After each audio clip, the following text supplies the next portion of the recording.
السلام علیکم ورحمۃ اللہ وبرکاتہ۔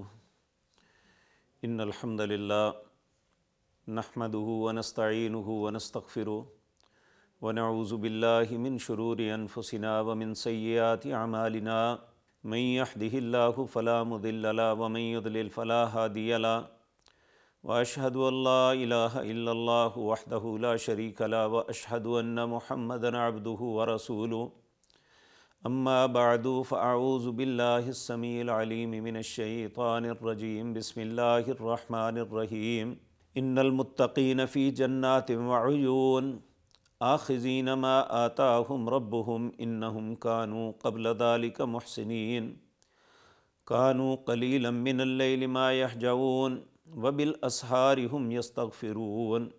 ناظرین کرام،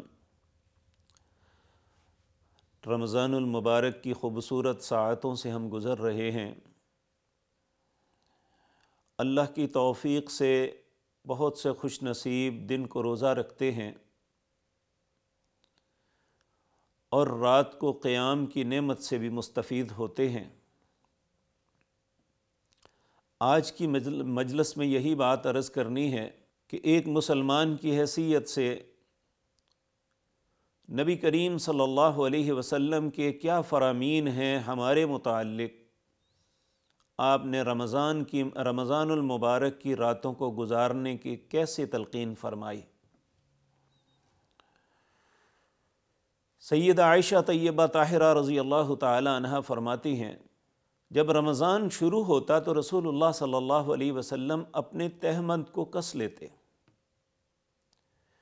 جیسے کوئی شخص کام کرنے کے لیے اپنے کپڑوں کو کستا ہے کہ اب مشقت کرنی ہے، محنت کرنی ہے، اس طرح آپ فرما لیتے ہیں۔ یوں تو اللہ رب العزت نے قیام اللیل، رات کو قیام کرنے والوں کی بڑی ہی فضیلت بیان کی ہے۔ جو میں نے آیات آپ کے سامنے آغاز میں پڑھی ہیں، یہ سورۃ ذاریات ہے۔ اللہ رب العزت فرماتے ہیں ان المتقین فی جنات وعیون، بے شک جو متقین لوگ ہیں، دیکھیں متقی وہی ہے جو اللہ رب العزت کی اطاعت اور فرما برداری کرتا ہے اور اللہ کی نافرمانی سے بچتا ہے، اللہ کی حرام کردہ چیزوں سے اجتناب کرتا ہے۔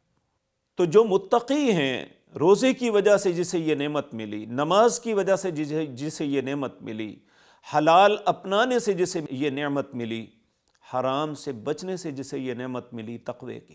ان المتقین فی جنات وعیون، یہ متقی لوگ جو ہیں، تقوی والے لوگ، اللہ کی جنتوں میں ہوں گے، اور جہاں چشمے بہتے ہیں۔ آخذین ما آتاہم ربہم، اور یہ وصول کریں گے، آخذین پکڑیں گے، ما آتاہم ربہم، جو ان کا رب انہیں دے گا۔ انہم کانوا قبل ذلک محسنین، اس لیے کہ یہ پہلے بہت اچھے تھے، دنیا میں انہوں نے ایک اچھا انسان بن کے زندگی گزاری، اللہ کے فرائض کو پورا کیا، اور جو سب سے بڑی ان کی صفت بیان کی ہے وبالاسحار ہم یستغفرون، یہ سحری کے وقت استغفار کرتے تھے۔ ویسے تو استغفار کسی بھی وقت اللہ کو بہت محبوب ہے، لیکن اسپیشلی سورۃ ذاریات میں فرمایا کہ وہ میرے بہت پسندیدہ محبوب لوگ ہیں، وبالاسحار ہم یستغفرون، جو سحری کے وقت استغفار کرتے ہیں۔ اور یہ بات یاد رکھیں، حضرت عبداللہ بن سلام یہ ایک یہودی عالم دین تھے۔ جب رسول اللہ صلی اللہ علیہ وسلم مدینہ منورہ میں تشریف لائے تو انہوں نے سوچا کہ ہم نے تورات میں رسول اللہ کی صفات کو پڑھا ہوا ہے، جو آخری نبی آنے والے ہیں ان کی صفات واضح طور پہ پڑھی ہوئی ہیں، کیوں نہ میں جا کے دیکھوں جو شخصیت مدینہ منورہ میں تشریف لائے ہیں مکہ مکرمہ سے،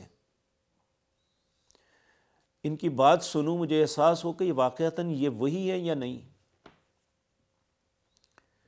حضرت عبداللہ بن سلام رضی اللہ تعالیٰ عنہ کہتے ہیں، جب میں نے گیا صرف آپ کا چہرہ ہی دیکھا نا تو میرے دل نے گواہی دی یہ چہرہ جھوٹا نہیں ہو سکتا۔ اور اس وقت آپ اپنے ساتھیوں کے ساتھ تشریف فرما تھے اور آپ انہیں تلقین فرما رہے تھے۔ اور یہ بات یاد رکھیں، مدینہ منورہ کے اندر بحیثیت سربراہ مملکت یہ آپ کا پہلا خطبہ تھا، جس میں آپ نے کامیابی کا زینہ، کامیابی کی سیڑھی بتائی کہ تم کیسے کامیاب ہو جاؤ گے، ایک ایسے معاشرے کے اندر مدینہ منورہ جہاں اوس اور خزرج صدیوں سے لڑ رہے تھے۔ آپ نے فرمایا ایھا الناس افشوا السلام،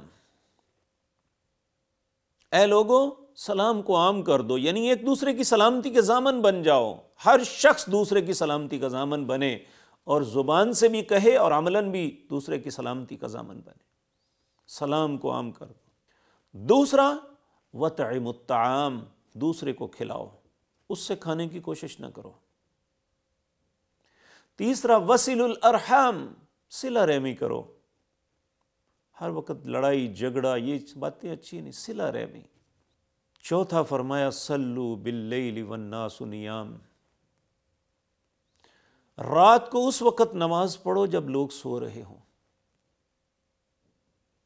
اگر یہ چار کام کر لو، یعنی سلام کو عام کر دو، کھانا دوسرے کو کھلاؤ، صلہ رحمی کرو، رات کو اس وقت نماز پڑھو جب لوگ سوچ رہے ہوں، اللہ کی جنت میں سلامتی کے ساتھ داخل ہو جاؤ گے۔ یہ تو عام دن کی بات ہے، اور اللہ رب العزت سورۃ بنی اسرائیل میں فرماتے ہیں وَمِنَ اللَّيْلِ فَتَحَجَّتْ بِهِ نَافِلَةً لَكَ عَسَىٰ أَن يَبْعَثَكَ رَبُّكَ مَقَامًا مَحْمُودًا، رات کو تہجد پڑھو، وَمِنَ اللَّيْلِ فَتَحَجَّتْ، نَافِلَةً لَكَ، یہ ہے نفل ہے، فرض نہیں ہے۔ اگر یہ پڑھو گے تو کیا ملے گا؟ عَسَىٰ أَن يَبْعَثَكَ رَبُّكَ مَقَامًا مَحْمُودًا، اللہ قیامت کے دن مقام محمود عطا کریں گے۔ اسی طرح رسول اللہ صلی اللہ علیہ وسلم نے یہ بھی فرمایا جو شخص رات کو اٹھتا ہے، اگر وہ خامد ہے تو اپنی بیوی کو اٹھاتا ہے، بیوی ہے تو خامد کو اٹھاتی ہے، اور صرف 2 رکعت ادا کرتے ہیں رات سحری کے وقت، اللہ والذاکرین اللہ کثیرا والذاکرات، اللہ کثرت کے ساتھ ذکر کرنے والے مردوں اور عورتوں میں شامل کر لیتے ہیں۔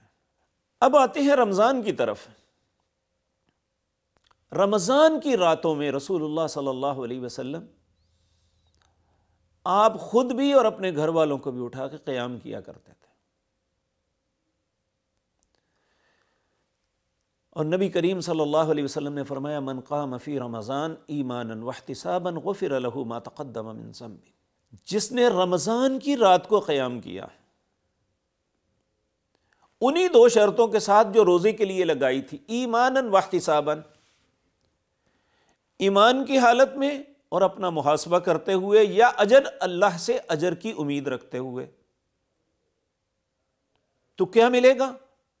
غفر له ما تقدم من ذنبه، اللہ سارے پچھلے گناہ معاف کر دیں گے۔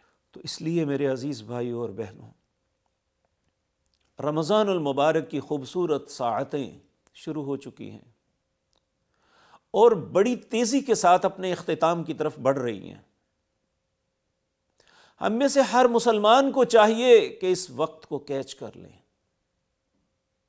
جہاں دن کو روزہ رکھا، رات کے قیام سے بھی غفلت نہ برتیں۔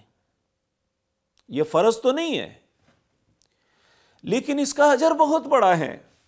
میرے بھائیو، جب گناہوں کی معافی مل گئی تو اگر پھر بھی پڑھیں گے تو پھر درجات کی بلندی ہوگی، اللہ ہر دن درجات کو بلند کرتا چلا جائے گا انشاءاللہ۔ اب اسے کس وقت اور کیسے پڑھنا ہے؟ رسول اللہ صلی اللہ علیہ وسلم آپ نے 7 راتیں رمضان کی رہتی تھی، 23ویں رات آپ نے عشاء کے بعد فوراً تشریف لائے اور قیام اللیل کیا، لوگوں نے بھی آپ کے ساتھ باجماعت پڑھا۔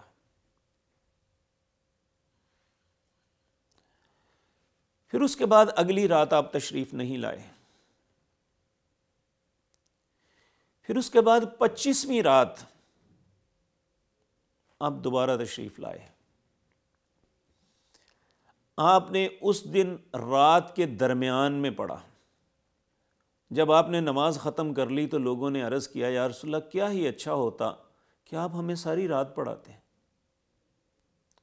تو رسول اللہ صلی اللہ علیہ وسلم نے فرمایا جو شخص اتنی دیر تک قیام کیا جتنی دیر امام پڑھتا رہا تو اللہ اسے پوری رات کے قیام کا ثواب عطا فرمائیں گے۔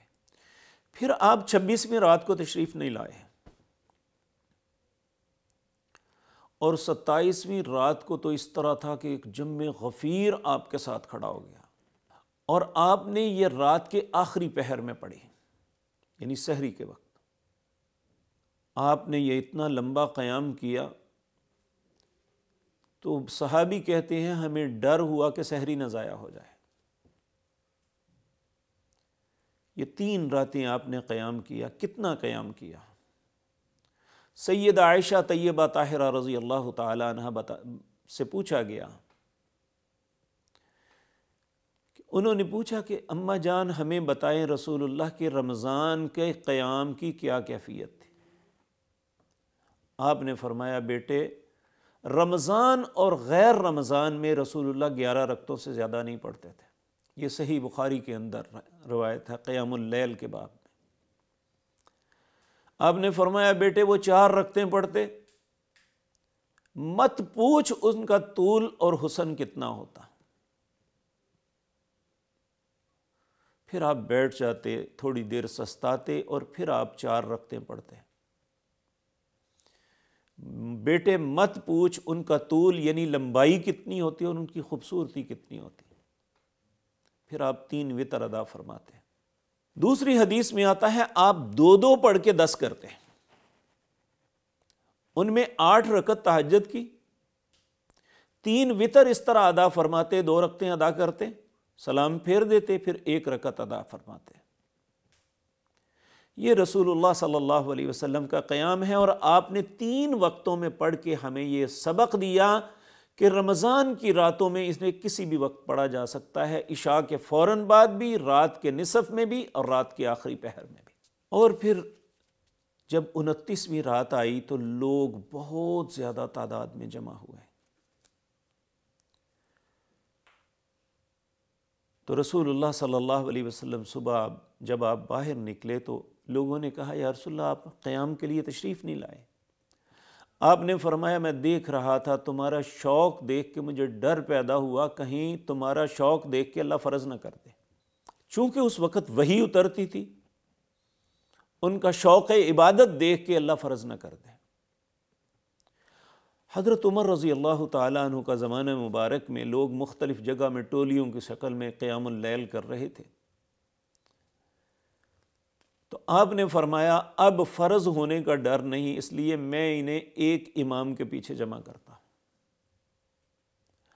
آپ نے مردوں کے لیے حضرت ابی بن قعب، یہ ایک بہت خوبصورت پڑھنے والے قاری قرآن تھے، ان سے کہا کہ تم مردوں کی جماعت کرواؤ، اور 11 رکعت کا حکم دیا۔ تو میرے عزیز بھائیو، آج رمضان کی راتوں کو ہم خوبصورت بنانے کے لیے رسول اللہ صلی اللہ علیہ وسلم ہمیں حکم دیا کہ قیام کرو، اور قیام کا اجر کیا ہے؟ من قام فی رمضان ایمانا واحتسابا غفر له ما تقدم من ذنبه۔ اور یہ وقت ہمیں غنیمت جاننا چاہیے۔ نبی کریم صلی اللہ علیہ وسلم آپ نے ایک مرتبہ فرمایا کہ جنت کے بالا خانے کن کے لیے ہیں؟ سیدنا ابو مالک اشعری رضی اللہ تعالیٰ عنہ بیان کرتے ہیں، رسول اللہ صلی اللہ علیہ وسلم نے فرمایا ان فی الجنت غرفا یرا ظاہرها من باطنها وباطنها من ظاہرها۔ جنت کے بالا خانے اس قدر شفاف اور کرسٹل ہیں، اندر کھڑے ہو تو باہر نظر آتا ہے، باہر کھڑے ہو تو اندر نظر آتا ہے۔ یہ اتنے شفاف ہیں، اور اللہ نے یہ بالا خانے کن کے لیے بنائے ہیں؟ اللہ رب العزت فرماتے ہیں کن کے لیے بنائے ہیں؟ جو خوبصورت بات نرم گفتگو کرتے ہیں، جو کھانا کھلاتے ہیں وَأَطْعَمَ الطَّعَامَ وَتَابَعَ الصِّيَامَ، کثرت سے روزے رکھتے ہیں، وَصَلَّى بِاللَّيْلِ وَالنَّاسُ نِيَامٌ، جب رات کو لوگ سوتے ہیں اس وقت نماز پڑھتے ہیں، یعنی تہجد کی نماز ادا کرتے ہیں۔ تو اللہ رب العزت ہمارے نصیب میں بھی کر دے۔ رسول اللہ صلی اللہ علیہ وسلم نے فرمایا، جبریل میرے پاس آئے اور کہا، یا محمد، اے محمد صلی اللہ علیہ وسلم، عش ما شئت فإنک میت، آپ جتنی دیر بھی زندہ رہ لیں، آخر اس دنیا کو چھوڑ کے جانا ہے۔ وَعْمَلْ مَا شِئْتَ، جو چاہو عمل کرو، اس کا بدلہ ضرور ملے گا، وہ اچھا ہے یا برا ہو۔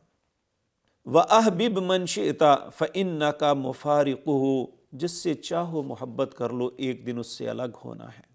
اور جان لو کہ مومن کا شرف قیام اللیل اور لوگوں سے بے پرواہی میں ہے، یعنی جو شخص لوگوں سے استغنا، بے پرواہی اختیار کر، بے پرواہی کا مطلب یہ نہیں ہے کہ لوگوں سے حقیر جاننا، یہ ہے کہ الگ رہنا، اللہ کے ساتھ لو لگانا۔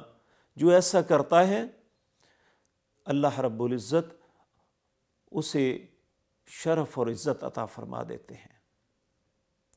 میرے بھائیو، جب یہ ساری باتیں رسول اللہ نے سنی، سید عائشہ طیبہ طاہرہ کہتی ہیں، نبی کریم صلی اللہ علیہ وسلم نے ایک رات اتنا طویل قیام کیا، آپ کے پاؤں سوج گئے، ورم آ گئے۔ میں آپ سے عرض کیا، اللہ کے رسول صلی اللہ علیہ وسلم، آپ اتنی مشقت کیوں اٹھاتے ہیں؟ کیا اللہ نے آپ کے سارے گناہ معاف نہیں کیے ہوئے؟ آپ کے لیے جنت واجب نہیں ہے؟ جہنم کی آگ آپ پہ حرام نہیں ہے؟ آپ نے فرمایا، کیوں نہیں عائشہ، ایسا ہی ہے۔ تو کہا، پھر آپ ایسا اتنی مشقت کیوں؟ تو آپ نے فرمایا، افلا ان اکون عبدا شکورا، کیا جس اللہ نے مجھ پہ اتنے احسان کیے ہیں میں اس کا شکر نہ ادا کروں؟ تو رسول اللہ صلی اللہ علیہ وسلم تو شکر کے لیے اتنا سب کچھ کرتے تھے، تو ہمیں تو اپنے گناہوں کی فکر کرنی چاہیے۔ اور یہ بات یاد رکھیں، نبی کریم صلی اللہ علیہ وسلم نے فرمایا، یہ رات کے قیام کی بات ہے، جس شخص نے رات کے قیام کے اندر 10 آیتوں کی تلاوت کی، اللہ رب العزت انہیں اسے غافلوں میں نہیں لکھیں گے۔ یہ رات کی بات ہے، صرف 10 آیتیں۔ اور جس نے 100 آیتوں کی تلاوت کی، یعنی 100 آیتیں پڑھی، فرمایا اللہ رب العزت اسے عابدوں میں، عبادت گزار بندوں میں لکھ دیں گے۔ اور جس نے 1000 آیت کے ساتھ رات کا قیام کیا، اور وہ بے حساب، جس کا کوئی حساب نہیں، یعنی ثواب جمع کرنے والے لوگوں میں شامل ہو جائے گا۔ اس لیے ہم سب کو چاہیے کہ آج رمضان کی راتیں گزر رہی ہیں، ان کی قدر کریں اور ان راتوں میں قیام کر کے اپنے رب کو راضی کر لیں۔ اللہ ہم سب کو توفیق بخشے۔ اقول قولی ھذا واستغفر اللہ۔